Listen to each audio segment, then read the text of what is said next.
अस्सलाम वालेकुम नाज़रीन, एक नई महकती और चहकती सुबह के साथ मैं हूं आपका मेजबान हन्नान बुखारी। नाज़रीन, दुआ करते हैं कि आज की सुबह आपके लिए ढेरों खुशियां लेके आपकी चौखट पे आपका इंतजार कर रही हो। इसी दुआ के साथ आज के प्रोग्राम को आगे बढ़ाते हैं। नाज़रीन, मौजूदा सूरत हाल की बात की जाए तो यूं महसूस होता है कि अल्लाह ताला की तरफ से शायद अल्लाह ताला हमारे साथ नाराज हैं। इस वजह से इतनी आफतें हैं जो कि ना सिर्फ हमारे मुल्क के बल्कि दुनिया भर में आन पड़ी है। कोरोना वायरस हो, मैशियत हो, या इसके साथ साथ हमारे मुल्क में होने वाला टिड्डी दल का हमला हो, तमाम की तमाम सूरत हाल ऐसी है जिससे निपटने के लिए कोई भी हिकमत अमली मुनासिब तौर पर इख्तियार गवर्नमेंट की तरफ से भी नहीं की जा रही और लोग भी जो हैं वो बेबस नजर आते हैं। लोगों का ये कहना है कि टिड्डी दल को मारने के लिए ना तो उनके पास कोई स्प्रे तैयार है, ना हुकूमत की जानिब से किसी किस्म का कोई ताउन किया जा रहा है ठीक तरीके से। और इसके अलावा अगर कोरोना वायरस की बात की जाए तो दिन ब दिन बढ़ते हुए केसेस जो हैं वो संगीन होते चले जा रहे हैं। तकरीबन 1 लाख से तजावज़ कर चुके हैं पाकिस्तान में कोरोना के केसेस, और यही सूरत हाल रही तो ये अंदिया दिया जा रहा है। ये कहा जा रहा है माहरीन की जानिब से कि आने वाले दिनों के अंदर मजीद केसेस बढ़ सकते हैं। अब मजीद केसेस की जब बात की जाती है तो टेस्ट फैसिलिटी जो है वो एक इंपॉर्टेंट चीज़ है। वो इंपॉर्टेंट चीज़ किस तरह से है कि हमें मालूम नहीं कि हमारे पाकिस्तान के अंदर कितने लोग हैं जो कि कोरोना से इन्फेक्ट हो चुके हैं, क्योंकि हमारी टेस्टिंग कैपेसिटी जो है उस तरह से नहीं है जिस तरह से दूसरे मुल्कों की है। तो अगर टेस्टिंग कैपेसिटी को बढ़ा दिया जाता है तो एक्चुअल जो अमाउंट होगी, एक्चुअल जो अदाद शुमार होंगे कोरोना वायरस के हवाले से वो सामने आ सकेंगे। क्योंकि ये कहा जा रहा है कि कोरोना के केसेस बहुत ज्यादा हैं लेकिन टेस्ट कम हो रहे हैं, जिसकी वजह से अभी तक 1 लाख से तजावुज किया। अगर टेस्टिंग फैसिलिटीज को बढ़ा दिया जाए तो ये कई लाख तक भी पहुंच सकता है। तो अल्लाह ताला से दुआ करते हैं कि मौजूदा सूरत हाल के अंदर अल्लाह ताला हमारे हाल पे रहम करे और हमारे मुल्क से कोरोना को दूर कर दे। इसी मौजू पे हमने गुफ्तगू करने के लिए आज दावत दे रखी है। हमारे साथ अब्दुल रहमान मौजूद हैं जो कि सीनियर रिपोर्टर हैं सिटी 41 के। टिड्डी दल के हवाले से भी इनसे गुफ्तगू करेंगे और इसके साथ साथ कोरोना की मौजूदा सूरत हाल के ऊपर सियासत को किस तरह से चमकाया जा रहा है इसके ऊपर भी गुफ्तगू करेंगे। अब्दुल रहमान, क्या कहेंगे आप, आखिरकार टेस्टिंग फैसिलिटी को क्यों नहीं बढ़ाया जा रहा है? इतनी स्लो टेस्टिंग फैसिलिटी होने के बावजूद भी हमारे जो कोरोना के केसेस हैं 1 लाख से तजावुज कर गए हैं, क्या कहेंगे आप? थैंक यू नान। यहाँ पर मसला सबसे अहम ये है कि टेस्टिंग कैपेसिटी अगर बढ़ा लेते हैं मार्केट में तो फिर जो लोग अस्पताल में आते हैं उनके लिए जो किट्स प्रोवाइड करना मुश्किल हो जाएगा। उनके लिए जो टेस्टिंग किट्स है या इसके अलावा जो अद्वियात है वो मुहैया करना मुश्किल हो जाएगा। गवर्नमेंट ने अब जो अपना 23 मार्च से लॉकडाउन शुरू किया था फिर उसके बाद हटा दिया ईद के दिनों में, तो उस वक्त जो एनडीएमए की मीटिंग हुई थी उसमें ये तय हुआ था कि अब जो टेस्टिंग यहाँ पर सहूलियात है वो एग्रेसिव तरीके से नहीं करेंगे जैसे कि बाकी मुल्कों में हम देखते हैं। चाइना में इवन के उन्होंने 1 हफ्ते में वुहान में 1 करोड़ टेस्टिंग की, या अमेरिका में बहुत जो एग्रेसिव टेस्टिंग हुई है। तो हमने ये डिसाइड किया हमारे मुल्क में कि ये सिर्फ टेस्टिंग उन लोगों की होगी जिनमें सिम्टम्स होंगे जो हॉस्पिटल्स का रुख करेंगे। घरों पे जाके टेस्टिंग नहीं होगी क्योंकि हमारे पास इतनी फैसिलिटी मौजूद नहीं और ना ही कोई आइडिया है कि अभी ये 1 साल में ख़त्म हो रहा है या 6 माह में। अगर तो कोई आइडिया हो ना कि 3 से 6 माह में हमने ख़त्म करना है तो फिर तो ये इतना पैसा लगाया जाए क्योंकि ये बड़ी महंगी पड़ती है। तो अब ये डिसाइड किया जा रहा है कि सिर्फ वो लोग जो अस्पतालों का रुख करेंगे, घरों पे जाके टेस्टिंग नहीं होगी, नंबर 1। नंबर 2, जो पर मिलियन हमारी कैपेसिटी है या जो पर मिलियन फिगर जैसा कि आपने कहा बाकी मुल्कों से ज़्यादा आ रहे हैं, यहाँ पर अमवात भी ज़्यादा है। इतनी केस तकरीबन सऊदी अरब में और वहाँ पर अमवात 700 साढ़े 700 के करीब हैं। हमारे 2000 से ज़ायद हो चुकी है 1 लाख के अगेंस्ट अगर हम बात करें। बहुत सारी अमवात जो है वो रिकॉर्ड पे नहीं आ रही। आपने भी नोट किया होगा कि लोग बताते हैं कि यहाँ पर इन्हें सांस का मसला था या हार्ट अटैक हुआ और मर गया और क्लाट्स हो गई, कुछ भी वजह बनी। बहुत सारी अमवात रिकॉर्ड पे नहीं आ रही, बहुत सारी अमवात का पता नहीं चल रहा कि कैसे हो गई। लेकिन जो अमवात हैं उनकी जो परसेंटेज है वो भी काफ़ी जो यहाँ पर अबाव कर चुकी है नमूनिया से मरने वाले, क्योंकि यहाँ पर सिर्फ टेस्टिंग उनकी की जाती है जो अस्पताल का रुख कर लेता है, बीमार होता है, क्रूशल सिचुएशन होती है। अगर उससे पहले डेथ हो जाती है तो फिर टेस्टिंग नहीं की जाती। अच्छा, यहाँ पे एक और चीज अब्दुल रहमान देखने को मिली कि प्राइवेट लेबोरेटरीज ने अच्छा बिजनेस किया है इससे, क्योंकि अगर किसी को सिम्टम्स शो होते थे तो वो कोशिश करता था कि गवर्नमेंट को ना बताए, उसे क्वारंटाइन ना कर दिया जाए। होम क्वारंटाइन होने के लिए वो प्राइवेट लैब्स का रुख करते थे और प्राइवेट लैब्स वालों ने काफी अच्छी खासी अमाउंट जो थी एक टेस्ट के बदले में बटोरना शुरू कर दी। अब बहुत सारी लैब्स थी जिन्होंने बहुत सारा पैसा अर्न किया। अब ये काम तो बनता था कि गवर्नमेंट का कि अवाम को तसल्ली भी एक किस्म की दी जाती और साथ साथ टेस्टिंग फैसिलिटी भी दी जाती, क्योंकि एक पैनिक क्रिएट हो चुका था उस पैनिक की वजह से लोग, किसी को खांसी भी आती थी या हल्का सा बुखार होता था, वो टेस्ट करवाने के लिए चल पड़ता था। क्योंकि जब हॉस्पिटल्स के अंदर, गवर्नमेंट हॉस्पिटल्स के अंदर जाते थे, वो कहते थे आपके अंदर सीवियर सिम्टम्स नहीं है, जिसकी वजह से वो टेस्ट करने से इनकार कर देते थे। अल्टीमेटली जो फायदा हुआ वो प्राइवेट लेबोरेटरीज को। क्या कहेंगे इस सवाल? बिल्कुल, आपकी बात बिल्कुल दुरुस्त है, लेकिन यहाँ पर हमारा जो पैरामेडिक्स स्टाफ है वो देखें कि कितना ज़्यादा मुतासर हो रहा है। सिर्फ फैसलाबाद में जो डॉक्टर्स हैं वो 170 के करीब हो चुके हैं, डीएचओ समेत एसीज। यहाँ पे सबसे बड़ा मसला हमारे लिए ये था कि जो तिब्बी अमला है उन्हें हम प्रॉपर जो सहूलियात वो नहीं मुहैया कर सके। इन्होंने एहतजाज भी किया इसके लिए।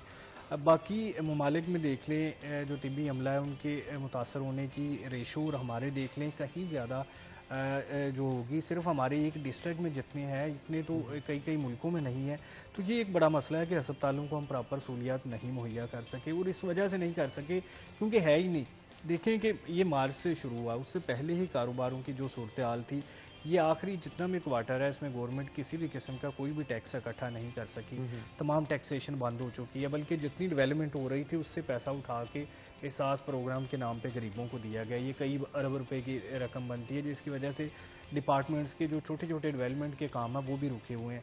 तो ये बड़ा मसला था कि हमारे पास इतनी फैसिलिटी मौजूद नहीं है। और जैसा कि एक प्रोपोगंडा तो किया जाता है कि ये डेड बॉडीज़ बेच रहे हैं, लेकिन हकीकत में आप भी जानते हैं कि ऐसा कुछ नहीं है। कोई भी मुल्क इस वक्त किसी भी मुल्क को कुछ भी देने की पोजीशन में नहीं है।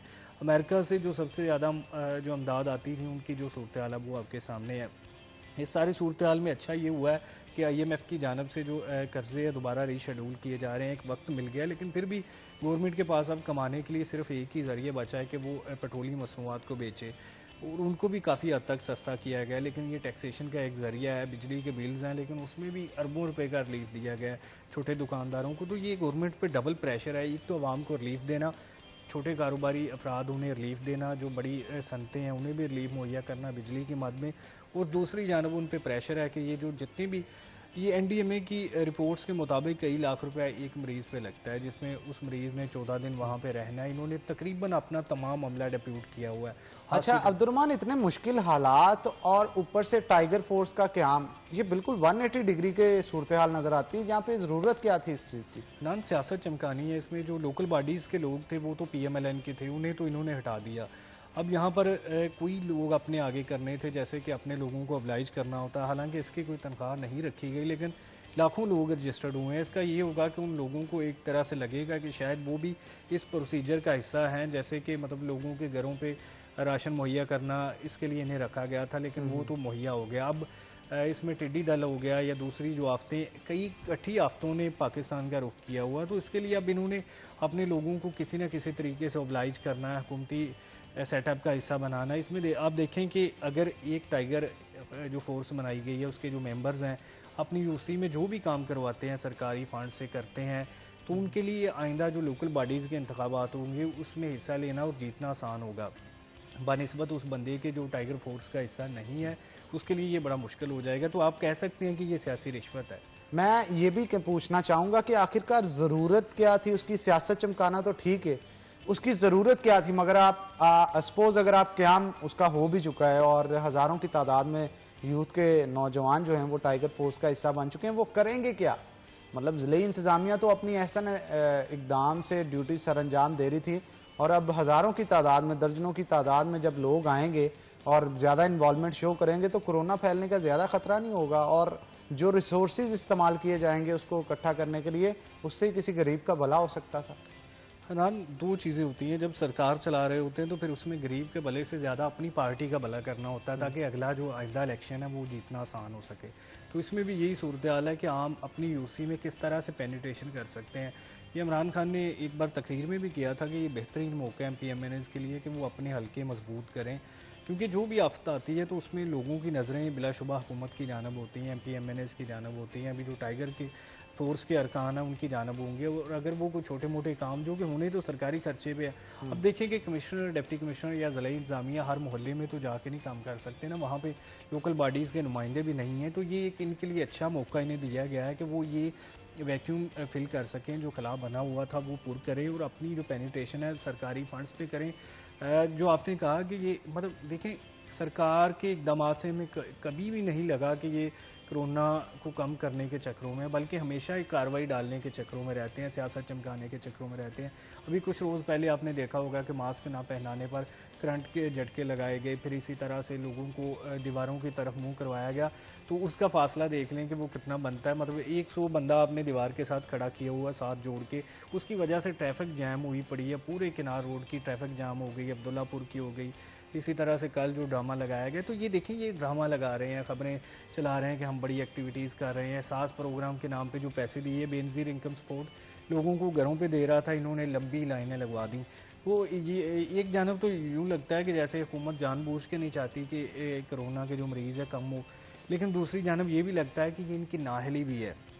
देखें कि अभी यहाँ पर 8 दिन हो गए हैं और लोगों को सस्ते दामों पेट्रोलियम मसनूआत नहीं मिल सकी। हुकूमत रिलीफ मुहैया करना चाहती थी, 2 बार कीमतें कम की, लोगों को सस्ते दामों पेट्रोलियम मसनूआत नहीं मिली। लेकिन आखिर अब्दुर्रहमान ये वजह क्या है कि जब पेट्रोल सस्ता कर दिया गया है तो तमाम पंप्स के ऊपर पेट्रोल ही मौजूद नहीं है।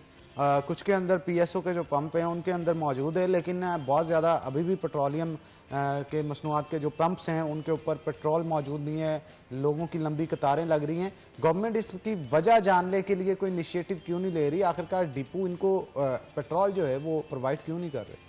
असल में यहाँ पे कोई ऐसा कानून बनाया ही नहीं गया कि जिसमें पेट्रोल पंप अगर पेट्रोल नहीं देता तो उसके खिलाफ कोई कार्रवाई की जाए, कोई लाइसेंस मंसूख किया जाए या कोई जुर्माना बढ़ा किया जाए। मामूली 4-5 हज़ार रुपये का जुर्माना कर भी दें तो इससे उनको फ़र्क नहीं पड़ता।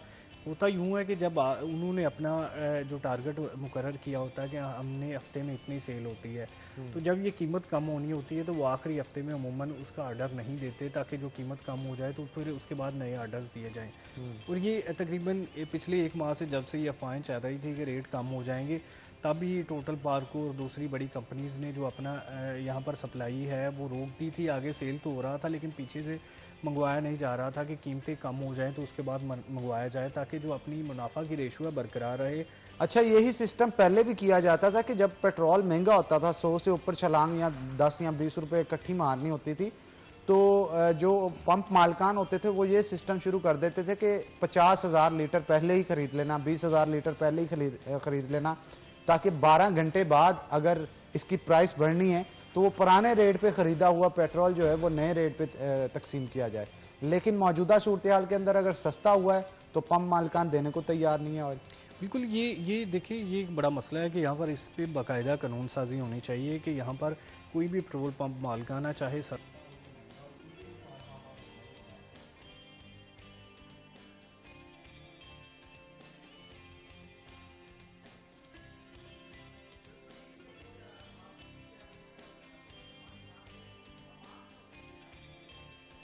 रिलीफ चाहिए होता है। और ये इस चीज का उनके अंदर ये होता है कि हमारी जो गवर्नमेंट है जिनको वोट की ताकत से उन्होंने मुंतखब किया है, वो मुंतखब करने के बाद नाज़िन जो ख़ास तौर पे मुंतखब करने के बाद उनसे जो रिजल्ट्स चाहिए होते हैं वो रिजल्ट्स के लिए उनकी कोशिश होती है कि वो दबाव डालें हुकूमत पे, और दबाव डालने के बाद वो रिजल्ट्स उनसे लें क्योंकि वोट की ताकत से उन्हें सीटों पे विराजमान किया होता है। नाज़िन, इसी के साथ आज एक ब्रेक लेते हैं, ब्रेक के बाद दोबारा हाजिर होंगे, कहीं मत जाइएगा, हमारे साथ रहिए।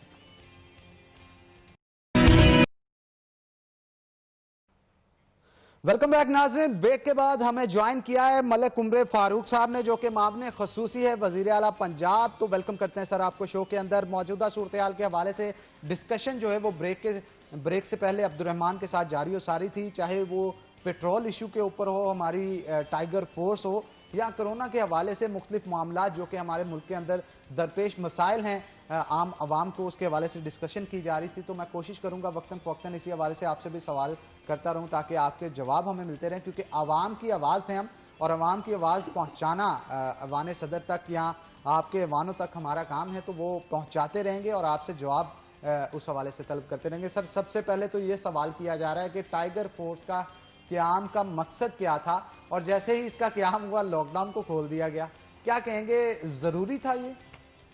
एक्चुअली में देखें, जो खान साहब का विजन है, और उन्होंने कहा था कि जो नौजवान जो वॉलंटियर, क्योंकि इस कौम में बड़ी पोटेंशियल है वॉलंटियरिज्म की, और आप बहुत से शोबों में देखेंगे कि जैसे मैं इस कौम की पोटेंशियल की अगर बात करें तो इस कौम ने शौकत खाना बनाया है, कहीं बाहर के लोगों ने, बाहर की हुकूमतों ने नहीं बनाया। अरबों रुपया आज तक उस पर लग रहा है, डोनेशन दे रही है तो ये कौम दे रही है। तो इसका मतलब है और कोई भी वेल सेटेड आदमी है जिसके पास भी थोड़े से भी पैसे हैं तो वो लोग, उनमें ये भी पोटेंशियल है कि वो लोग लोगों की हेल्प भी करते हैं।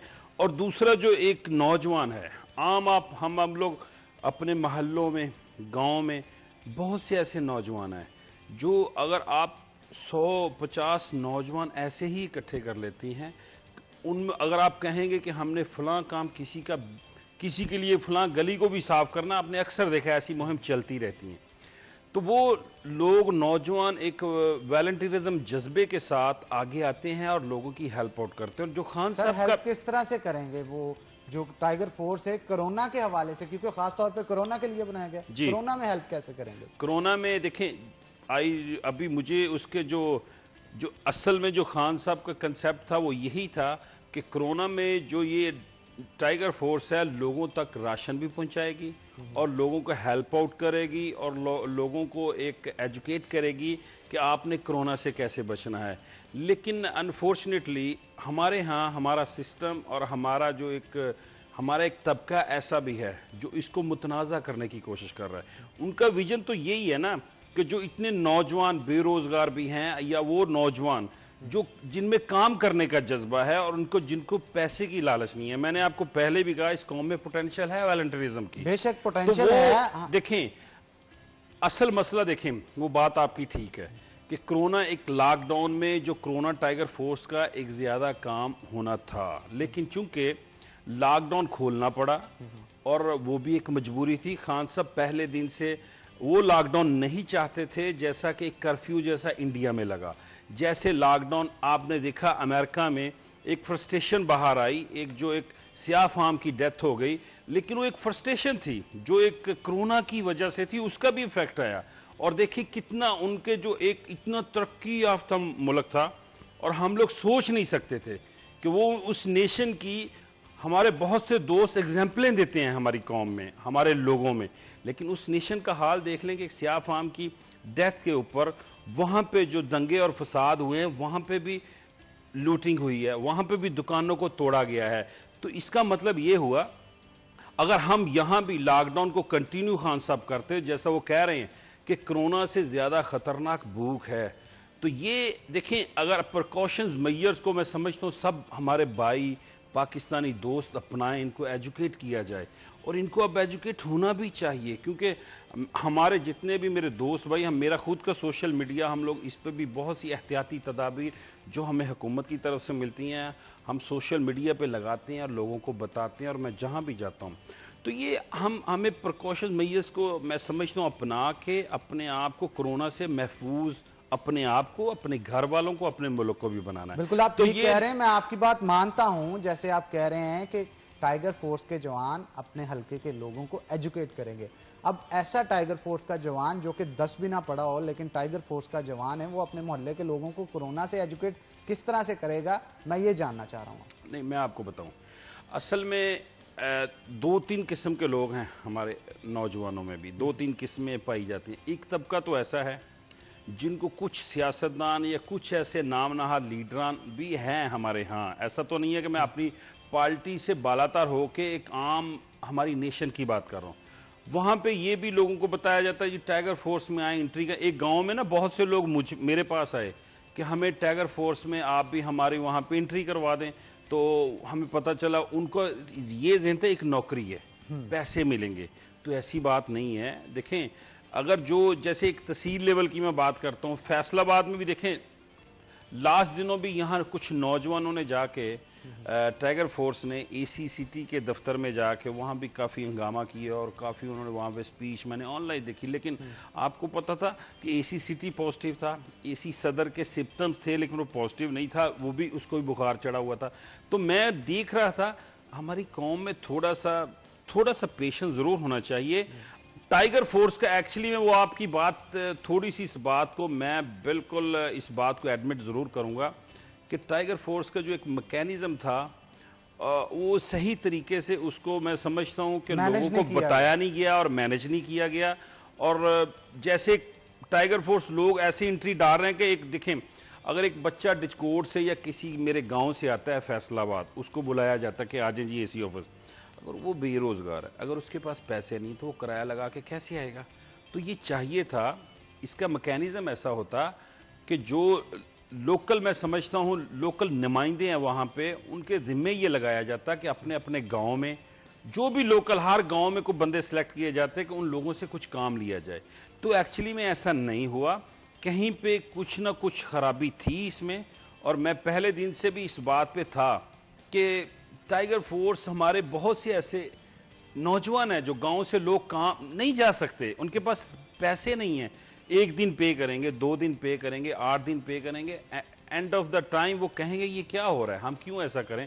तो थोड़ा सा हमें इस तरीके से लोग मैनेज करना चाहिए था कि कम से कम जो एक वार्डन है ना, वो एक आम आदमी पे आता, एक नौजवान पे आता, तो शायद सही मैनेजमेंट करके हम इस टाइगर फोर्स को सही तरीके से यूटिलाइज कर सकते थे। अच्छा, पेट्रोलियम मसनूआत पे क्या कहेंगे? जैसे ही प्राइस कम हुई तो बहुत सारे पेट्रोल पंप्स पे पेट्रोल गायब हो गया, जादू की छड़ी घूमी और ऐसी घूमी कि लोगों की लंबी कतारें लग गई, पेट्रोल ही नायाब हो गया। और मौजूदा सूरत हाल की बात करें तो अभी भी बहुत सारे पंप्स के ऊपर पेट्रोल मौजूद नहीं है। इसके ऊपर गवर्नमेंट ने कोई लाहे अमल तैयार नहीं किया था कि उनको पता होना चाहिए था इस चीज का कि अगर हम प्राइसेस कम करेंगे तो शॉर्टेज हो सकती है, उसको रिकवर किस तरह से किया जाएगा, आवाम को रिलीफ कैसे पहुंचेगा? कोई लाहे अमल नहीं तैयार किया गया इस सवाल। मैं आपको बताऊं, अनफॉर्चुनेटली मैं समझता हूं कि हमारे साथ जो हमारे साबका लीडर थे, इस कौम के साथ खिलवाड़ किया गया है। सर, मौजूदा नहीं, पेट्रोल मैं की आपको प्राइस बताऊं। कम होने से नहीं, खिलवाड़ किस तरह से हो मेरी गया बात उनका? सुने, मैं आपको बताता हूं। इस पे देखें, 2 साल हमें अभी कंप्लीट नहीं हुए, तो 2 साल में हर शोबे में हम लोग इनकलाब नहीं ला सकते, रेवोल्यूशन नहीं ला सकते। तो सर, ये इलेक्शन से पहले नहीं पता? नहीं, मुझे मेरी बात सुन ले। असल में इशू क्या है, जो देखें जिन कंपनियों को इन लोगों ने, देखें बहुत सी कंपनी हैं जो फॉरेन कंपनी है, उनको उन्होंने अभी तेल क्यों बंद किया, तेल क्यों खरीदना, उसकी सप्लाई क्यों बंद की? सिर्फ इसीलिए की कि पता नहीं तेल सस्ता हो रहा है, हम लोग अगर खरीदेंगे लाएंगे तो हमें लॉस हो जाएगा। तो जो उन्होंने मिलियंस ऑफ डॉलर कमा के यहां से बाहर ले गए हैं, उनका एहतसाब कौन करेगा? ये हमारी भी डिमांड है और हम भी बात कर रहे हैं इसके ऊपर कि इनका मुहासबा करना चाहिए इन कंपनियों का, और इनको ब्लैक लिस्ट करना चाहिए। जो कंपनी इन हालात में कौम को मुश्किल दे रही है कि एक पेट्रोल की मुहैया नहीं कर रही है, बहुत से पंप बंद कर दिए गए, तो मैं पीएसओ को अप्रिशिएट करूंगा इस बात पे कि अगर वाहद पंप पीएसओ है, जो पीएसओ कंपनी है जो आपको तेल की सप्लाई बेहतर दे रही है, और एक भी दिन ऐसा नहीं गुजरा कि उन्होंने तेल बंद किया हो। लेकिन दूसरी कंपनियों ने इस मुल्क की कौम को लूटा है, इस मुल्क को लूटा है, और अपने पैसे मिलियंस ऑफ डॉलर इन्होंने बाहर अपने कंट्रियों में लेके गए। तो हमें इनके इर्द बिल्कुल घेरा तंग करना चाहिए, और मौजूदा हुकूमत भी इसके ऊपर अब सोचना शुरू कर दी है, क्योंकि जाहिर बात है उसके ऊपर कोई प्लानिंग तो पहले नहीं थी। अब देखें, यहां आई थिंक मोर देन 50 जो ऐसे डिपार्टमेंट्स हैं कि जिनमें रेवोल्यूशन लाने की जरूरत है, लेकिन 2 सालों में मसाइल ही इतने ज्यादा हैं, करप्शन के मसाइल, करप्शन एक अपना मसला बना हुआ है, और एक रूल ऑफ लॉ एक अपना मसला बना हुआ है। अब्दुल रहमान भी हमारे साथ मौजूद है, उनसे भी मैं गुफ्तगू करना चाहूंगा। अब्दुल रहमान, मुतमिन हैं आप उम्र फारूक की गुफ्तगू से, क्योंकि इनका कहना है कि मौजूदा जो गवर्नमेंट है वो कुछ नहीं कर सकती, सारे काम जो हैं वो पिछली गवर्नमेंट ने किए हैं, क्या कहेंगे इस हवाले से आप? देखिए, हनान मलिक साहब बड़े माशाल्लाह एक्टिव पार्लियामेंटेरियन है, इनकी जो पार्टिसिपेशन है पंजाब असम्बली में भी बड़ी अच्छी होती है, इनको इधर मीटिंग्स में भी देखा गया। लेकिन अब मसला ये है कि यहाँ पर जो ये मामला आता है, पहले से तो उलझे हुए कह रहे हैं, लेकिन इन्हें भी पौने 2 साल होने को आए हैं। यहाँ पर ब्यूरोक्रेसी की नाहली देख लें कि यहाँ पर ये तमाम मामला ज़िला इंतज़ामिया के होते हैं कि उनको चाहिए होता है कि यहाँ पर प्रॉपर मीटिंग्स का इनेकाद किया जाए, पेट्रोल पंप्स मालकान के साथ बाकायदा तौर पर इन्हें पाबंद किया जाए, जुर्माने किए जाएँ। लेकिन बड़ा मसला बना हुआ है कि ना तो आटा उन कीमतों पर मिल रहा है। यहाँ पर देखें कि गंदम लोगों के घरों में आ चुकी है, लेकिन आटा नायाब हो गया। हालांकि जो यहाँ पर ज़राई माहिरीन कह रहे हैं कि यहाँ पर जो इस बार गंदम है ये रिकॉर्ड है, 2 मन एवरेज बेहतर हुई है पहले सालों से, 32 मन फी एकड़ रही है, पहले 28-29 मन रहती थी। तो इसके बावजूद आटा नायाब हो गया, इसके बावजूद कि पेट्रोलियम मसनूआत की कीमतें कम हुई, तो 8 दिन हो गए लोग लाइनों में लगे हुए हैं कि पेट्रोल डलवा लें। तो ये एक बड़ा मसला है कि यहाँ पर इनकी जानिब से कहा गया कि बिजली में रिलीफ दिया जा रहा है, लेकिन वापडा वाले अभी भी मीटर काट रहे हैं। तो ये एक बड़ा मसला है कि इनके दरमियान कहीं ना कहीं कोई ऐसा गैप मौजूद है कि वज़ीर आज़म कुछ ऐलान करते हैं, वज़ीर आला कुछ ऐलान करते हैं, जबकि दूसरी जानब जो ब्यूरोक्रेसी है वो कुछ और तरह से सोच रही होती है, कुछ और तरह से इम्प्लीमेंट कर रही होती है। अब तीन चीज़ें हैं कि या तो जो प्राइम मिनिस्टर या जो वज़ीर आला साहब हैं वो अपने ऐलानात पर अमल दरामद नहीं करवा रहे, या सिर्फ वो ऐलान के हद तक महदूद है और असल काम जो ब्यूरोक्रेसी है वो कर रही है। अब देखना ये है कि इन्होंने दोबारा आवाम के पास वोट लेने जाना, ब्यूरोक्रेसी ने नहीं जाना, उनका भी एहतसाब इन पर जो करना है वो बड़ा लाजिम है। बिल्कुल लाजिम है और इसी गुफ्तगू को आगे बढ़ाएंगे, लेकिन नाज़रीन एक ब्रेक का वक्त हो गया है। ब्रेक के बाद दोबारा हाजिर होंगे, कहीं मत जाइएगा, हमारे साथ रहिएगा।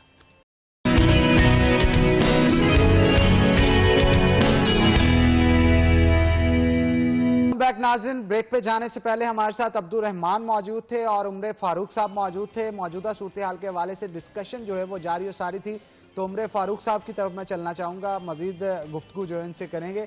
उमरे फारूक साहब, आजकल लोड शेडिंग बहुत हो रही है, गवर्नमेंट की तरफ से क्या लाहे अमल तैयार किया गया है इस गर्मियों में लोड शेडिंग को कम करने का और इलेक्ट्रिसिटी को जनरेट करने का? कौन से नए मंसूबे हैं जो कि लगाए जा रहे हैं और किस तरह से ज्यादा फाल किया जाएगा इन मंसूबों को लोड शेडिंग को परमानेंटली खत्म करने के लिए?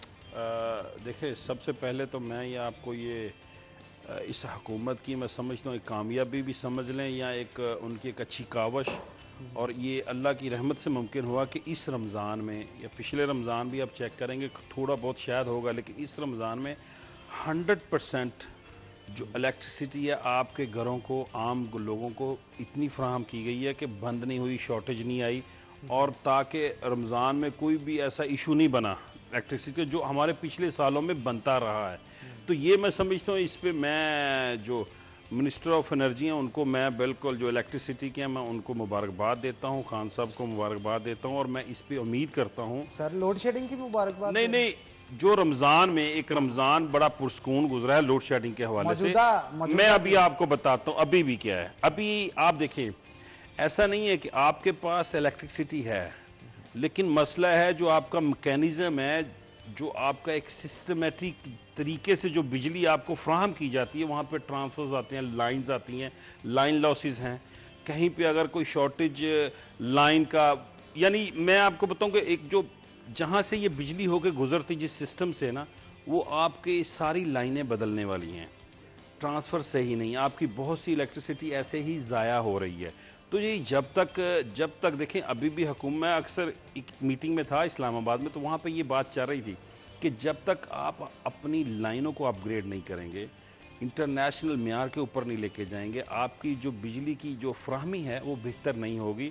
अभी भी आपकी बिजली का लॉस हो रहा है क्योंकि वही पुरानी लाइनें पड़ी हुई हैं, कहीं से शॉर्ट हो रही हैं, कहीं से, मतलब वो किसने करनी है सर बात तो फिर आपको वही हो, ये 2 सालों में तो नहीं होगा, इसके लिए बिलियंस डॉलर चाहिए, बिलियंस डॉलर चाहिए, तो वो ओवर द नाइट नहीं होगा। एक तरफ तो हमने फर्स्ट ईयर में पाकिस्तान का कर्जा उतारने की कोशिश की और इसको कंटिन्यू लेके जाना चाहा कि हम लोग वो गैर तरक्याती जो फंड्स हैं, जो स्कीमें हैं, जहां पे फंड जा रहे हैं उन पे कट लगाया जाए और डेवलपमेंट स्कीमों को आगे बढ़ाया जाए। अभी भी खान साहब ने जो लास्ट भी उनका आप कल देख लें कि उनका जो गैर तरक्याती ऐसे जो मंसूबे हैं वहां पे कट लगाया जाए, हम लोग अपने पैसे बचाएं और जो डेवलपमेंट के मंसूबे हैं उनको मजीद आगे बढ़ाएं। तो जब तक डेवलपमेंट नहीं होगी तब तक आपकी जो मईशत का पहिया है, जो आम लोगों का एक रोजगार है, वो आप उनको मुहैया नहीं कर सकते। क्योंकि सर, बड़ा अच्छा विजन है इमरान खान साहब का और इस विजन को लेके वो आगे चल रहे हैं और इसी विजन की बुनियाद पे कर्जे तो ज्यादा चढ़ गए हैं। इनका तो कहना था मैं आपको उसका आपको भी पता है। जो एक तो आपको जब हमें जिस साल में हुकूमत मिली है उस साल में भी देखें जो ये हाल करके गए हैं ये नून लीग वाले, मतलब बेड़ा गर्क करके गए हैं, और पहला जो बजट ही उन हालात में बना है कि समझ ही नहीं आ रही थी कि ये क्या बना है। ठीक है, यहाँ तो ऑनगोइंग स्कीमों को उतने फंड नहीं दिए गए, 2018 की मैं बात कर रहा हूँ, फिर 2019 है एक बजट हमने दिया, अभी आ गया कोरोना, अभी हमारा वो भी बजट कंप्लीट नहीं था जो फरवरी और जनवरी से कोरोना शुरू हो चुका है। तो ये थोड़े देखें अनफॉर्चुनेट हालात तो ऐसे हैं कि देखें जो सर्कमस्टांसेस अभी बने हुए हैं उनमें तो अभी तो जान ही बचाने की पड़ी हुई है। लेकिन अब मैं इस पे देखें कोई भी हुकूमत पूरा नहीं आ सकती। अमेरिका क्लैप्स कर गए उनके जो हेल्थ के सिस्टम थे, इटली के, यूरोप के, पूरे देखें, अमेरिका में देखें, जो मैंने आपको पहले भी कहा फ्रस्ट्रेशन एक निकली ना लोगों की, उन्होंने $1200 भी दिए लोगों को, लेकिन यार कोई भी हुकूमत पूरी नहीं आ सकती। हमारे साथ एक कॉलर है उमर फारूक साहब, कॉल ले लेते हैं क्योंकि कॉलर हमारे शो की जान है, तो हमारी वक्तन फवक्तन कोशिश होती है कि अवाम की राय शो के अंदर लेते रहिए। अस्सलाम वालेकुम।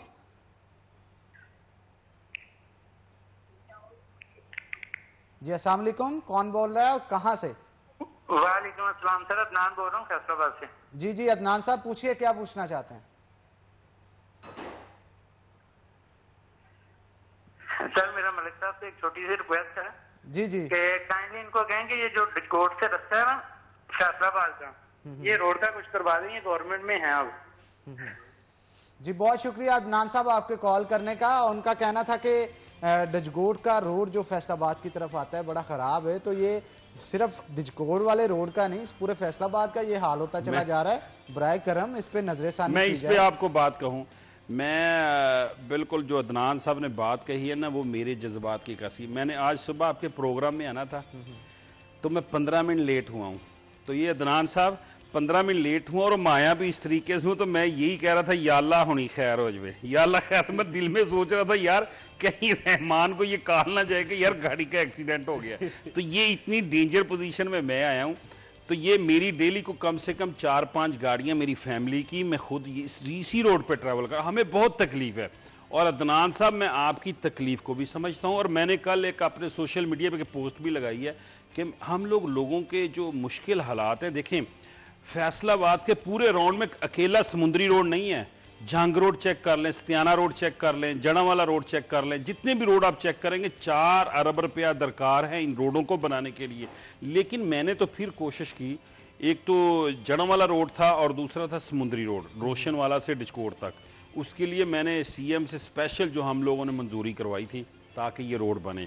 लेकिन मैं ये चाहूंगा, मेरी ख्वाहिश है कि फैसलाबाद के सारे रोड बनने चाहिए। फैसलाबाद सारा हमारा शहर है, और दूसरे लोग भी हैं, दूसरे हलकों में रहते हैं, वो भी हमारे भाई हैं, और ये फैसलाबाद हमारा शहर है। रियली मैंने ख्वाहिश पूरी कब होगी रोड बनाने? मैंने हर दफा बात की है कि फैसलाबाद को हम लोग प्रोमिनेंट रखें। ये 3rd लार्जेस्ट सिटी है, 2nd लार्जेस्ट सिटी है, जहां से आप रेवेन्यू जनरेट सर, फिर आखिरकार क्या वजह है, इसको निगलेक्ट क्यों किया जा रहा है? आप गवर्नमेंट में हैं। सच्ची में ये मैं समझता हूं कि हम लोग सारे पार्लियामेंटेरियन भी बैठ के बात करते हैं। ये मैं आपको बात सच्ची कह रहा हूं कि हम सारे पार्लियामेंटेरियन भी बैठ के बात करते हैं, और इसमें हम लोग सोचते हैं कि जैसी एडीपी या पिछले दौर में थी, ठीक है, लेकिन हम लोग अपने दौर में वैसी एडीपी पंजाब को नहीं दे पाए। ये मैं इस पे, ये सच है, ये कड़वा सच है अब्दुल रहमान। ये जबरदस्त बात है कि हुकूमत में होने के बावजूद जो है वो नहली को तस्लीम कर रहे हैं, लेकिन नहीं, इसको आप देखें, मेरी शराफत को या मेरे अच्छे अल्फाजों को आप दूसरी तरफ ना लेके जाएं कि नाअहली को तस्लीम कर रहा हूं, ये बात नहीं है। देखें हर बंदे का जितना जोर होता है वो उतना लगा सकता है। ठीक है, आप अगर एक बात गलत है ना, कॉलर मौजूद है, कॉलर ले लें और आप ही की बात को कंटिन्यू करेंगे, जिसे जो आप बताना चाह रहे हैं उसी को हम सुनेंगे, लेकिन एक कॉलर ले लें। अस्सलाम वालेकुम जी। वालेकुम सलाम जी। जी कौन सा बात कर रहे हैं, कहाँ से? एयरपोर्ट के पास लेबर कॉलोनी है, और उसमें 1988 से बाद है, काफी दफा लोगों से बात की है, बिजली नहीं है, कोई बुनियादी सहूलत नहीं है। पहले भी आपने वो प्रोग्राम में मामला उठाया था, लेकिन अब तक बात नहीं बनी। न्याजी साहब से भी हम मिले हैं, लेकिन उन्होंने वादा किया था, लेकिन अब तक बिजली नहीं लगवाई। जी बहुत शुक्रिया लियाज साहब आपका। ये भी एक मसला है हमारे बहुत सारे गाँव का कि वहाँ पे बुनियादी सहूलतें ही मौजूद नहीं, कि किसी गांव में बिजली मौजूद नहीं है तो किसी में बहुत सारे और मसाइल हैं। अच्छा, ये कॉलर बता रहे थे कि वो कॉलोनी है, अभी हमारा लोगों को इतनी एजुकेशन ही नहीं है कि उनको पता ही नहीं है। मैं अक्सर बात करता हूँ, एक तो ये है कि फारूक साहब इसी गुफ्तगू को आगे बढ़ाएंगे एक ब्रेक के बाद, क्योंकि ब्रेक का वक्त हो गया है। तो नाज़रीन एक छोटा सा ब्रेक लेंगे, ब्रेक के बाद दोबारा हाजिर होते हैं, कहीं मत जाइएगा, हमारे साथ रहिएगा।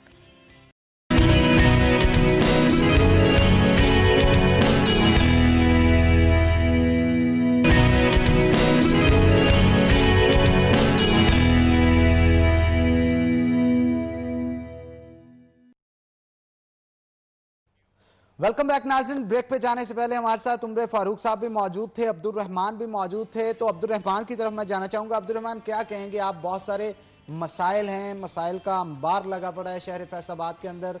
सबसे ज्यादा एमपी एमएनएस जो हैं वो हैं भी यहाँ से, और नून लीग का गढ़ समझा जाता था, किला समझा जाता था। इस किले को तोड़ के इस दफा पीटीआई ने उसके ऊपर जो है वो अपना कब्जा किया। इसके बावजूद भी फैसलाबाद जो है वो तरक्याती कामों से महरूम है, चाहे वो कश्मीर पुल अंडरपास की कंस्ट्रक्शन का काम हो, हमारे बहुत सारे रोड्स हैं जैसे कि उमर फारूक साहब भी बता रहे थे, डिजकोड का भी है, समुद्री रोड भी है, और इसके साथ साथ जंग रोड भी है। इन तमाम जो मेन रोड हैं, मेन शाहराहें हैं, इनका कंस्ट्रक्शन का काम रहता है, नहीं किया जा रहा। अवाम परेशान है, क्या कहेंगे इस हवाले से? थैंक यू इनाम। सबसे पहले तो बात करें तो ये पीएमएलएन के लोग जो बार बार जीत रहे थे उसका एक तरह से रिएक्शन था कि 3-3, 4-4 बार एमपीएमएनएस मुंतखब हो रहे थे। रिएक्शन के तौर पे पाकिस्तान तहरीक इंसाफ को वोट मिला, कामयाब हुए इमरान खान। अब्दुर्रहमान एक कॉलर है हमारे साथ, जी जरूर, मैं चाहता हूँ कॉल ले लें, उनका सवाल का जवाब फिर लेंगे। जी अस्सलाम वालेकुम।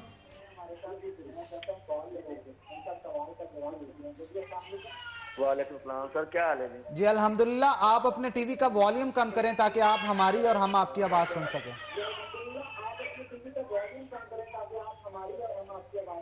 ओके ओके ओके जी पूछिएगा, क्या पूछना चाह रहा हूँ? फैसलाबाद से जड़ा वाले रोड पे सार हमारा गांव है 215 नेठड़ी। जी जी। तो वहाँ का सीवरेज का मसला है सर, पानी बिल्कुल नहीं है, सीवरेज है ही नहीं। लोगों ने नालियां वगैरह बनाए हुए, खड्डे वगैरह बने हुए हैं, तो बहुत मसला है।